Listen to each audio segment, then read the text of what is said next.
Il s'agit de la 8e édition du Salon international de l'entreprise et du partenariat. Promote refait surface 2 ans après sa suspension due au Covid-19. L'édition du Palais des Congrès de Yaoundé refermera ses portes dimanche prochain. Un rendez-vous d'échange et de partage entre particuliers et entreprises. Le secteur de l'innovation technologique est présent.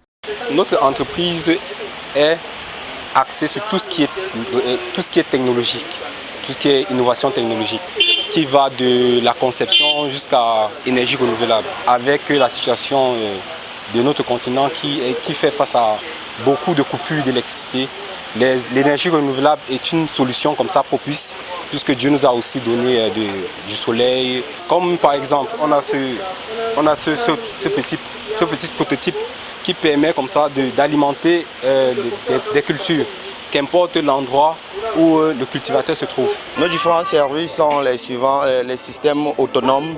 Donc ça veut dire que vous dépendez 100% du solaire. Et il y a les systèmes de pompage d'eau, comme vous pouvez le constater là-bas, juste à l'aide des panneaux solaires. Il y a aussi des systèmes résidentiels. Tout ça à base des rayons solaires.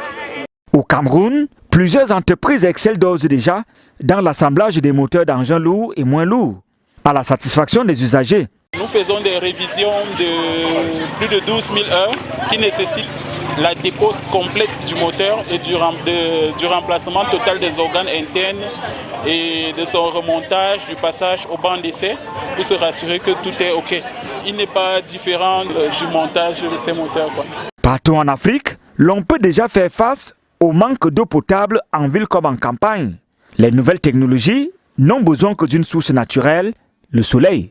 Pour qu'on ait l'eau, on commence déjà d'abord au préalable par faire ce qu'on appelle une étude géophysique du sol. Dès qu'on résout déjà ce problème, on essaie de trouver une pompe adéquate. Une pompe qui fonctionne au fil du soleil. Ça veut dire que quand ça voit juste les rayons du soleil, ça commence à pomper l'eau et ça emmagasine dans les cubiténaires ou encore dans des bacs.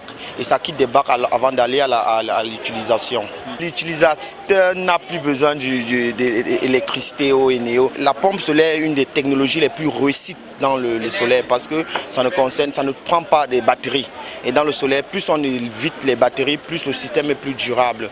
Tous les jeunes ont donc intérêt à s'y mettre car le développement de tout le continent en dépend. Il faut créer des entreprises. Il est nécessaire pour les jeunes, déjà nous, des jeunes de notre continent, de s'intéresser à ces genres de technologies parce que déjà on fait face à la 4e révolution industrielle. Il est inconcevable qu'à cette ère-ci, que nous ne pouvons pas donner des produits, peut faire une concurrence sur le marché. On a le mental qu'il faut, mais on n'a pas la technologie qui suit. Tout ce qu'on fait maintenant est technologique. Le cultivateur, maintenant, ça ne se fait plus comme par le passé, qu'on vient arroser comme ça. Tout se fait automatiquement. Et un jeune qui est conscient de cette évolution-là doit pouvoir maîtriser cette technologie-là. On a un problème d'information. Des jeunes, des gens, les clients ne sont à 90% pas informés. Ils ne savent même pas qu'en dehors des Enéo, il y a une autre source aléatoire ou bien une autre source secondaire qui est le soleil. Ils pensent beaucoup plus au groupe. Donc le plus dur pour nous maintenant, c'est de réussir à convaincre la population, bien à convaincre le client qu'en investissant un peu d'argent, c'est un peu coûteux à l'achat. À la longue, vous devrez forcément avoir retour sur investissement. Promote 2022 se tient sur le thème « L'industrialisation de l'Afrique, une clé de l'émergence du continent ».